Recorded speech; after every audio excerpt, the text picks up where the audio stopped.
Hey, we've got a busy program. You know, in the last hour we had one of the Terry Schiavo supporters, the first guy who symbolically took a... he's a minister. Yeah, tried to take the Eucharist to her. Right. And coming up, we've got some Michael Schiavo supporters. You don't hear much from them, and we heard from Jonathan Seri that in his experience down there in Pinellas Park, there aren't too many of them, but we're going to have a couple of them. Just a handful of communists. That's what he said. Yeah. That's right. Handful of communists? Yep. They were members of the Communist Party there to support Michael Schiavo. Mm-hmm. Yeah. We're going to be talking about the intelligence recommendations that are coming out. A lot of people... The battle over Terry Schiavo's fate compelled our next two guests to travel from New York to Pinellas Park, Florida. Both felt the legal fight to reconnect Terry's feeding tube just went too far. Earlier we talked about communists. They're here. Sarah Taylor, a Michael Schiavo supporter, and Deborah Sweet. Welcome to both of you. Hi, good morning. So why, as a communist, do you think it's good that Michael is supported? Well, I think what's happening right now is that from the highest levels of government, Tom DeLay, George Bush, Bill Frist, they are using this case to make a big power grab towards theocracy in this country. It's a very dangerous precedent. Jesse Jackson, would you put him in that? Well, I think that this case is very complicated and it's incited passions on all sides, but I think the real engine behind this, the very big danger that motivated us to go down there, was the fact that Congress got snapped back into session to overrule the rule of law, the will of the people, science and reason, medical fact. This case has been manipulated. Or the will of the parents.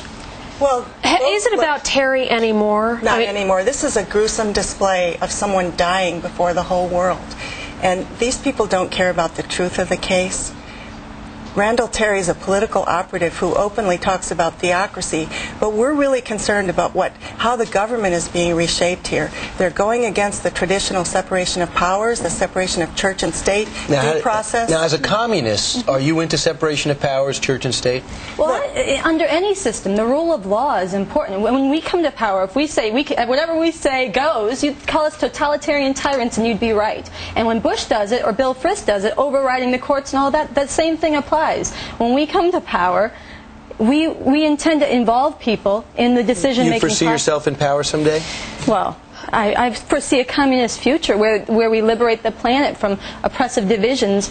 But I don't think that this is the overwhelming opinion of the country. This is not just a handful of communists. This is the overwhelming opinion of the country against what's being done in Terry Schiavo's case. 80% of people felt it was wrong for the government to intervene in this way. That is what is interesting, is that, I think we can leave politics, quite frankly, out of most of this, because it comes down to human beings, regardless of their stripes, feeling that, and as you say, these polls are showing us that government is trying to step in and say, you know what, I disagree with this law, I disagree with that law, I disagree with this finding or whatever, and sort of cherry pick. And we feel uncomfortable as Americans with that. Yeah, and Edie, most people know this is a part of a much bigger move to change the Supreme Court.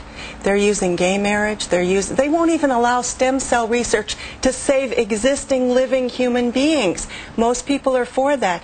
These people are against birth control.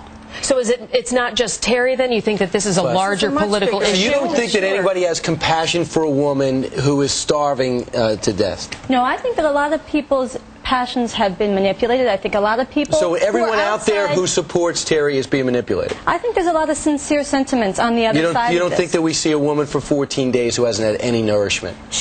Whose family firmly believes that she is cognitively there? Brian, both sides of the family think they're doing what's best for this woman. Right. They have good intentions. But you're thinking the government is skewing us. Well, I think when Bush says culture of life, it's huge hypocrisy. And like Deborah said, if you're going to oppose stem cell research, which could help people who actually are disabled and could recover. So if he was for stem cells, you would think it's okay for the president to intervene? If he was for stem cell, if he was against killing 100,000 people in Iraq, it's hypocrisy for this man to talk about a culture of life. How can the government step down and make a law for one person? But, with a little luck, we'll all be communists, and everything will be okay. We've got to take a break. Thank you. Thank you very much for joining us. Sarah Taylor and Deborah Sweet, thank you. Thank you.